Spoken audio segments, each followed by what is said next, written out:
Fala galera, eu sou Heraldo Luiz e esse é mais um vídeo do canal Analítica Sem Dúvidas.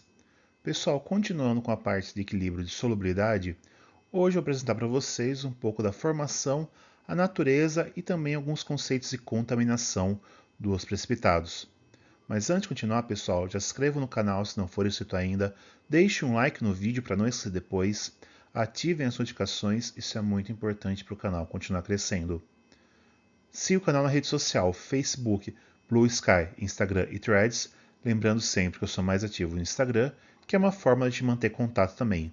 E pessoal, a função Hype está ativa já aqui no canal, então você está vendo esse vídeo pelo seu celular ou dispositivo móvel, tem Hype disponível? Considera dar um Hype nesses vídeos aqui, para o YouTube também entender que esse conteúdo é relevante. Agora sim, vamos para a aula. Antes de continuar o vídeo, pessoal, um pedido.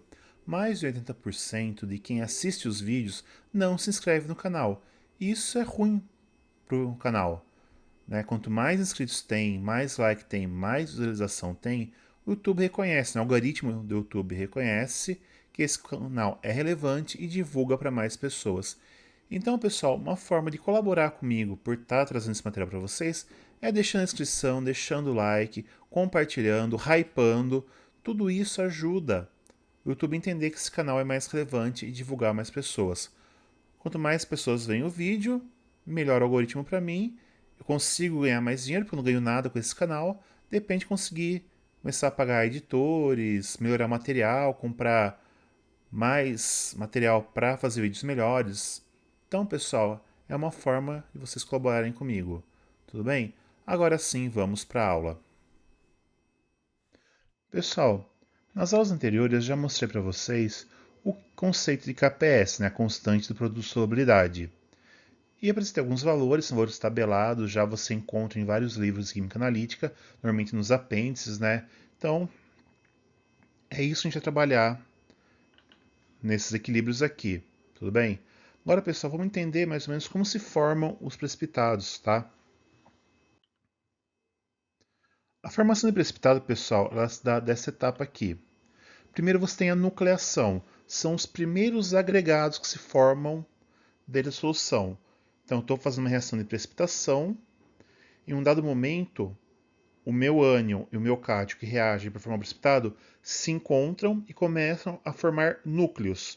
Tudo bem? Então, esses núcleos são os primeiros agregados que vão começar a formar o meu sólido. E depois tem o crescimento da partícula, ou seja, vamos supor a formação do cloreto de prata. Eu adicionei minha solução de cloreto de sódio, minha solução de nitrato de prata, o íon prata encontrou com o íon cloreto, eles formaram o primeiro agregado. Ao redor dele começou a formar mais cloretos de prata, né? Mais íons cloretos, mais íons pratas, e isso vai fazendo com que a partícula cresça. Tudo bem? De valores muito pequenos, tamanhos muito pequenos, perdão, até que eles comecem a ficar maiores, começa a ser visual essa formação do precipitado. Tudo bem? Então, esses conceitos são muito importantes também agora, principalmente quando a gente for falar de gravimetria. Tudo bem? Pessoal, vamos entender um pouco a relação do diâmetro de partícula com os precipitados, tudo bem? Inicialmente, eu tenho chamado de núcleos não filtráveis, que eles vão ter diâmetros inferiores a 0,001 micrômetro. Então, pessoal, não tem como eu filtrar a solução. Mesmo aquelas membranas Millipore que eu uso para filtrar a fase móvel HPLC, elas são 0,45 de diâmetro de poro ou 0,22. Bem, então não consigo filtrar essas partículas. Com um pequeno crescimento, pessoal, ainda vou ter agora as partículas coloidais, que vão de 0,01 até 0,1 micrômetro. Ainda assim, eu não consigo nem filtrar naquelas membranas da Millipore. De novo, é 0,45 e 0,22 micrômetros de diâmetro. Tudo bem? Nesse momento, eu vou ter o coloide estabilizado, tudo bem? E um agregado coloidal que vai se formar futuramente. Tudo bem? Aí sim, pessoal, eu vou ter os cristais mesmo de 0,1 até 10 micrômetros, aí sim são filtráveis a maioria, e com o crescimento eu formo os agregados cristalinos. Tudo bem? Então a partir daqui já começa a ter material mais chance de filtrar. E acima de 10 micrômetros, aí sim eu tenho os cristais grandes, né? São visuais mesmo, eu consigo ver o precipitado na fase aquosa, né? Aquela separação de fases, e eu consigo começar a ver grandes cristais formados. Tudo bem? Normalmente, pessoal, em gravimetria a gente vai estar trabalhando nessa região aqui. Tudo bem? Então, para as próximas aulas, eu vou fazer alguns métodos gravimétricos, certo? Mas para entender, pessoal, um pouco, a gente precisa entender o grau de supersaturação relativa de soluções. Esse coeficiente aqui tem o nome, a equação de Verman, acho que é assim que fala, perdão, não sei. Aqui o Q é a concentração dos íons no instante da precipitação, um pouquinho antes da precipitação, e aqui a solubilidade do precipitado no equilíbrio, aquela solubilidade que eu já mostrei para vocês na primeira aula. Tudo bem, pessoal? Isso aqui vai estimular. Quanto mais próximo Q e S forem, então isso aqui chega muito próximo a zero, a solução fica pouco saturada, então a precipitação corre de uma forma mais controlada, mais homogênea. Tudo bem? Se o Q for muito maior que S, o valor é muito alto, eu começo a ter uma grau de saturação muito alto, eu começo a ter uma precipitação pouco controlada. Tudo bem? Eu não vou ter uma precipitação quantitativa, não vou ter precipitação que vai formar bons cristais. Tudo bem? Vai ser difícil de filtrar. Então, pessoal, eu tenho que trabalhar o máximo possível. Então, reações de precipitação normalmente são feitas com soluções mais diluídas. Você pensa que a solução muito concentrada é melhor? Não, porque eu vou ter esse valor muito alto aqui. Essa razão vai ficar muito alta, então eu vou ter uma precipitação que vai formar agregados pequenos de difícil filtração. Estão conseguindo entender, pessoal? Então, dessa forma aqui a gente precisa controlar. Então, a precipitação é melhor em soluções mais diluídas, tudo bem? Quanto mais próxima a solubilidade do meu precipitado, né, melhor vai ser a nucleação dos cristais. Pessoal, para entender a importância que eu falei anteriormente da equação da supersaturação relativa, vou explicar aqui de forma gráfica, mas um gráfico sem valores, são todos valores arbitrários, tá? Quando eu falo em crescimento da partícula, ou seja, a velocidade que a partícula cresce, ela sempre vai ter um comportamento linear em relação à supersaturação relativa. Tudo bem? Então, quanto maior eu aumento a supersaturação relativa, ou seja, quanto mais o valor de Q fica distante do valor de S, a partícula tende a crescer mais. Tudo bem? Quer dizer, crescer com uma velocidade maior. Só que, pessoal, eu falei no começo, tem o crescimento da partícula, mas também a nucleação, que é o início, a formação dos primeiros agregados, tudo bem? E o comportamento dela tem esse comportamento aqui, um comportamento mais exponencial. Quando eu tenho essa região aqui, pessoal, onde a velocidade de formação dos meus núcleos está inferior à velocidade de crescimento, tudo bem? Eu vou ter uma nucleação heterogênea. De forma mais lúdica possível que eu posso explicar, pessoal. Imagina que eu estou com o meu becker e está formando o precipitado dentro do meu becker. Eu vou ter poucos pontos em todo aquele volume de solução formando os primeiros agregados. Isso vai fazer com que forme poucos agregados iniciais e todo o precipitado cresça a partir desses poucos pontos, tendendo a formar cristais maiores, tudo bem? Então, nessa região aqui, eu vou ter a formação de precipitados mais cristalinos. Tudo bem, pessoal? Então, vão ser precipitados grandes, que vão decantar fácil, vão ser fáceis de filtrar. Tudo bem? Agora, pessoal, estou nessa região aqui, onde a velocidade de formação de núcleos é maior que o crescimento da partícula, a velocidade de crescimento desses núcleos, na verdade. Então, de novo, no meu becker, pessoal, eu vou ter muitos pontos se formando em todo aquele volume de solução. Tudo bem? Tentem visualizar dessa forma, tá? Então, vou estar com o meu becker, com a minha solução precipitando, né? Então, em várias regiões, praticamente em toda a região do becker, vai ter pontos formando. Então, os pontos vão se formar muitos pontos muitos núcleos se formando, só que eles não vão crescer tanto. Por quê? Porque eles dispersaram muito. Então, eu vou ter muitas partículas pequenas, enquanto aqui eu vou ter poucas partículas grandes. Nessa região aqui, pessoal, eu vou ter chamado a nucleação homogênea, ou seja, aconteceu através praticamente de toda a solução. E eu vou ter a formação agora de precipitados coloidais. Tudo bem, pessoal? Então, quando a gente trabalha com métodos gravimétricos, o ideal é estar nessa região aqui. Tudo bem? Isso aqui vai dar precipitados mais difíceis de trabalhar, pessoal. Vou explicar agora por cada um deles. Tá? Conseguir entender, pessoal? Tente ser o mais lúdico possível, tá? Mas tentem imaginar dessa forma. No becker, misturei meus dois reagentes que vão precipitar. Aqui eu formei poucos pontos que iniciou a precipitação, então para a concentração dos reagentes, os cristais cresceram muito para formar precipitado. Já aqui eu formei muitos núcleos e eles cresceram poucos. Eles não ficaram tão grandes assim. Por quê? Porque a concentração dele foi mais para formar poucos pontos. Então tem muitas partículas pequenas, poucas partículas grandes. Tudo bem? Ficou claro isso, pessoal? Por favor, qualquer dúvida, comente aqui embaixo. Agora, o que são os precipitados coloidais, pessoal? Como eu falei, eles vão ter baixa cristalicidade, ou seja, formou muitas partículas inicialmente e elas cresceram um pouco. Então, elas não vão ter energia suficiente para formar grandes cristais.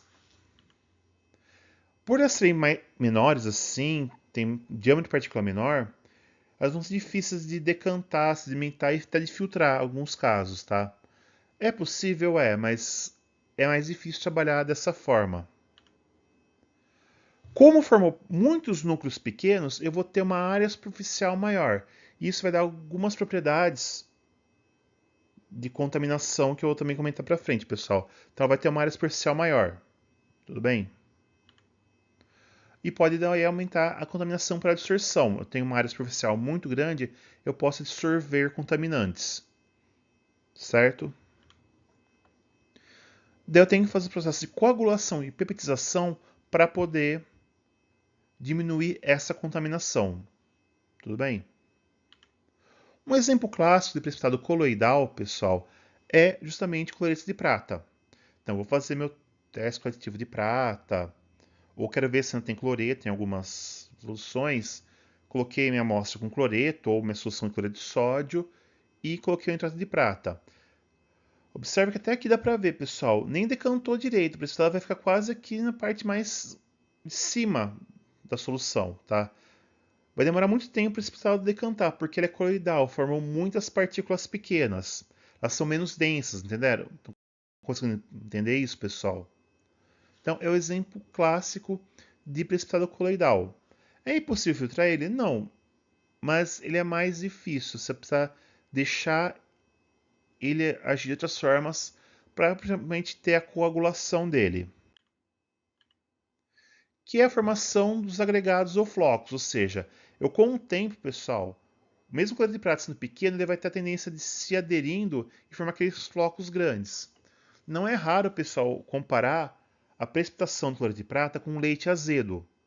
Não sei se já viram leite azedar, leite talhar, já fizeram iogurte, queijo alguma vez na vida de vocês, tá, pessoal? Mas você vai formar uns flocos muito grandes, tem um aspecto meio gelatinoso, meio massivo. Bom, é a coagulação. No caso do leite, é a coagulação de proteínas, tá? Quando eu faço iogurte, faço queijo. E aqui realmente, com o tempo, os pequenos precipitados começam a formar uns flocos, meio disformes. Tudo bem?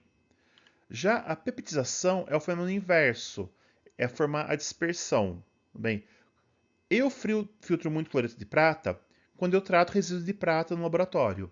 Então, fez as determinações com prata, vai ter excesso de prata, eu jogo muito cloreto, né, sal de cozinha mesmo, eu uso, e começa a formar cristais bem pequenininhos, muito dispersos. Com o tempo eu fico deixando esse precipitado ir decantando e floculando. Às vezes eu agito bastante para quebrar um pouco o floco, para soltar alguma coisa que não é tão tóxica assim, mas não é tão interessante. Então, normalmente eu deixo de um dia para o outro para filtrar. Esse tempo vai formando a coagulação e, obviamente, ele decanta. Tudo bem? Às vezes não acontece isso, pessoal, depende de como tá a quantidade de prata. Eu sou obrigado a fazer outra coisa, né? Normalmente eu jogo sal de ferro, deixo pegar um pouquinho acima de 7, precipito de óxido de ferro, daí isso força a coagulação, mas não vem ao caso, tá? Então, você tem que fazer esses fenômenos para formar flocos grandes para acabar decantando e filtrando. Tudo bem? Então, esses são os conceitos de peptização e coagulação. Tudo bem? Inclusive, pessoal, quando a gente faz determinação de cloreto pelo método de Moore, vou falar também mais para frente, um ponto interessante é que quando está chegando perto do ponto de equivalência, o ponto final no caso, você vê a coagulação acontecer. Tudo bem? Porque daí a supersaturação está reduzida, você começa a ver pedaços de cloreto de prata grandes na solução, daí você consegue perceber que está chegando já, está próximo ao fim da destilação. Mas algumas gotas você vê o indicador mudar. Tudo bem? Mas vou falar mais para frente do método de Moore. Já os precipitados cristalinos, pessoal, como eu falei, são altamente cristalinos. Como eles vão ter essa alta cristalinidade, pessoal, eles vão ter uma contaminação por oclusão maior. O que acontece? Esses cristais vão formando ao redor de outros íons que não fazem parte do precipitado. Isso pode aumentar a contaminação dele, tudo bem? Só que eles vão ser mais fáceis de decantar, sedimentar e filtrar, porque eles vão ser mais densos, tá? Então eles vão sedimentar fácil, fácil de filtração. Na parte que dá gravimetria é melhor trabalhar com esse tipo de precipitado. E por ser mais cristalino, vai formar poucos núcleos, vão crescer bastante, a área superficial deles é mais baixa, então é mais difícil ter contaminação para distorção. Enquanto o outro é mais difícil ter contaminação por oclusão, esse é mais difícil para distorção. Para ajudar, pessoal, a diminuir a contaminação, esse é mais fácil, pode envelhecer o precipitado. Já vou explicar para vocês o que é. Um exemplo clássico do precipitado cristalino são justamente os cristais de iodeto de chumbo. Então, eu vou precipitar chumbo, né? Eu ponho nitrato de chumbo e iodeto de potássio. Você vê rapidamente formar cristais muito grandes, até um amarelo dourado, bem brilhante mesmo, devido à alta cristalinidade dele. E ele decanta facilmente também, tá, pessoal? Então, é um precipitado muito cristalino. Só que o que acontece, pessoal? Então, eu coloquei nitrato de chumbo com iodeto de potássio. Formou iodeto de chumbo, ficou nitrato, ficou potássio. Como o cristal vai crescendo, ele pode acabar ocluindo o potássio e o nitrato na rede cristalina. Tudo bem? Isso pode aumentar a massa do meu precipitado. Então, pessoal, para reduzir isso, a gente vai usar o envelhecimento, que é o aquecimento e resfriamento do precipitado na própria solução mãe. Ou seja, coloquei o nitrato de chumbo, a solução de nitrato de chumbo, a solução de iodeto de potássio, precipitou o iodeto de chumbo. Eu vou aquecer. Lembra que eu falei na aula anterior que o aquecimento tende a aumentar a solubilidade? Então eu vou acabar dissolvendo novamente os cristais, resfriando de forma mais lenta ainda. Quanto mais lenta for o resfriamento, menor vai ter esses íons oclusos, tudo bem? Então a gente vai fazer esse aquecimento e resfriamento a fim de aumentar a pureza e a cristalinidade do precipitado. Isso é muito comum em reações em determinações gravimétricas, inclusive, fazer esse tipo de envelhecimento. Como eu falei, vai aumentar a cristalinidade e aumentar a pureza, ou seja, eu vou dissolver, os íons oclusos vão voltar para a solução, eu vou recristalizar, vai cristalizar com menos íons ocluso. Se deixar um bom tempo assim, eu vou aumentando a pureza. Como vai esfriando muito lento, pessoal, o cristal tende a ficar cada vez maior. Quanto maior o cristal, mais cristalino ele é também. Tudo bem? Esse processo também é chamado de digestão de precipitado em métodos gravimétricos, tá? Então, você pode ver algumas vezes. Deixe o precipitado digerindo. Tudo bem. Eu não gosto muito do termo, pessoal, porque para mim digestão tem envolvimentos enzimáticos aqui, tá? Então, mas é muito comum. Eu não gosto, mas é muito utilizado, tá? Eu prefiro falar envelhecimento. Mas é o mesmo fenômeno. Então, precipitei, iodeto de chumbo, nitrato de chumbo, iodeto de potássio, formou, sedimentou, aqueço. vai dissolver, resfriando lentamente. O cristal vai ficando cada vez maior, cada vez mais puro, cada vez com menos íons oclusos. Tudo bem? Agora, as contaminações que podem ter precipitado. Normalmente são de coprecipitação, que são substâncias que ficam presas no precipitado, que vai dar o aumento de massa, como eu falei. Isso é ruim para métodos gravimétricos. Vou ter uma massa maior, posso superestimar o valor do meu analito em métodos gravimétricos. Tudo bem?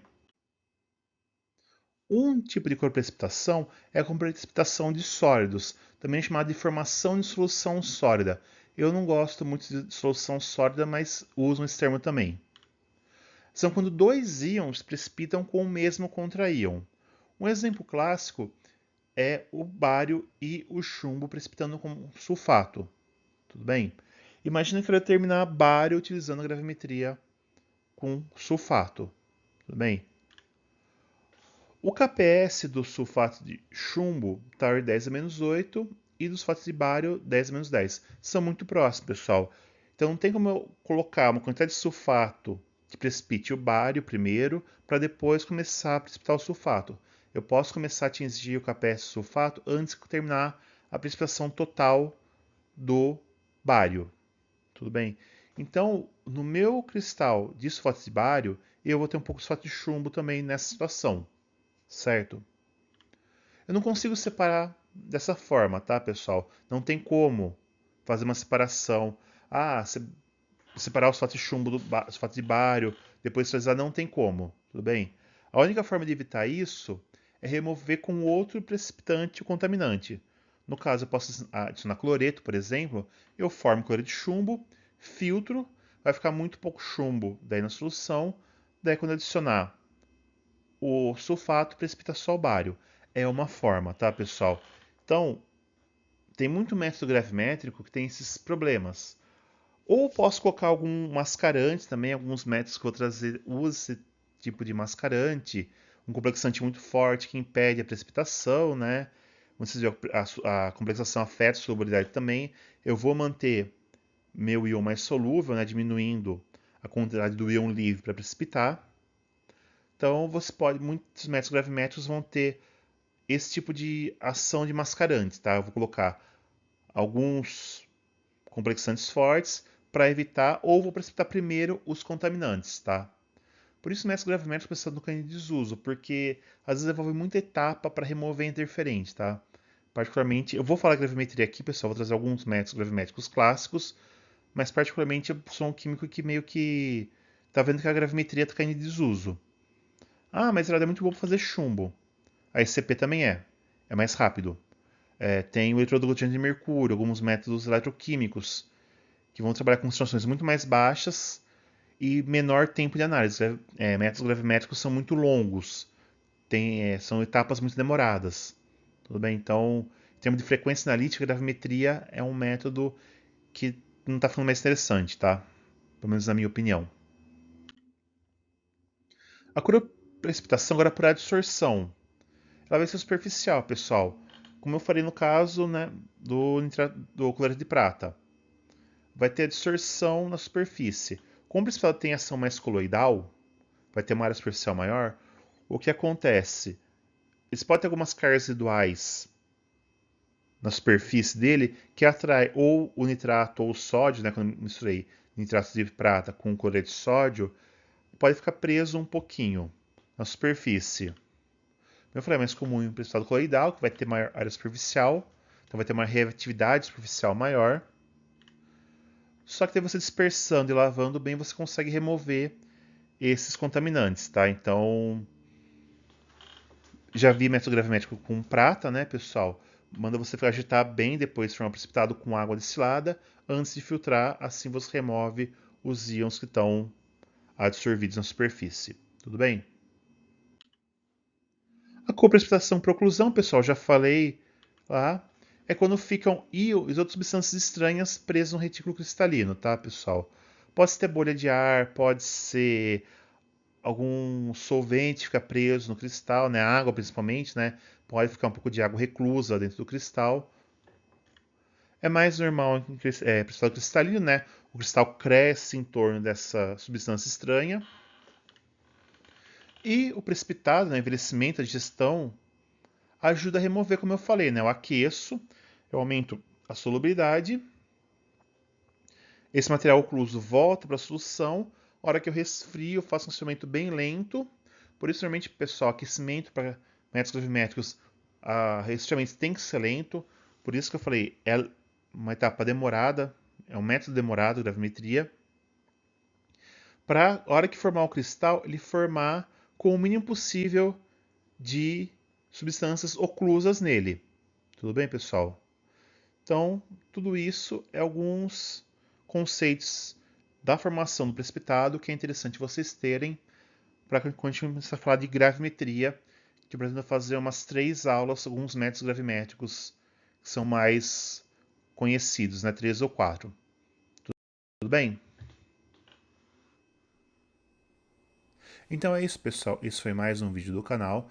Espero que tenha gostado. Pessoal, chegou até aqui, se inscreva no canal se não for inscrito ainda. Deixe um like no vídeo caso não tenha feito isso também. Ative a notificação, isso é muito importante, ajuda o canal a continuar crescendo. Tá vendo no celular, pessoal, tem hype disponível? Considere dar um hype para esse canal para também divulgar um pouquinho mais dele na plataforma. Tudo isso faz com que o algoritmo do YouTube entenda que esse canal tem material de qualidade e divulgue para mais pessoas, certo? Quem quiser e puder colaborar financeiramente com o canal, você pode também usar o botão Valeu Demais.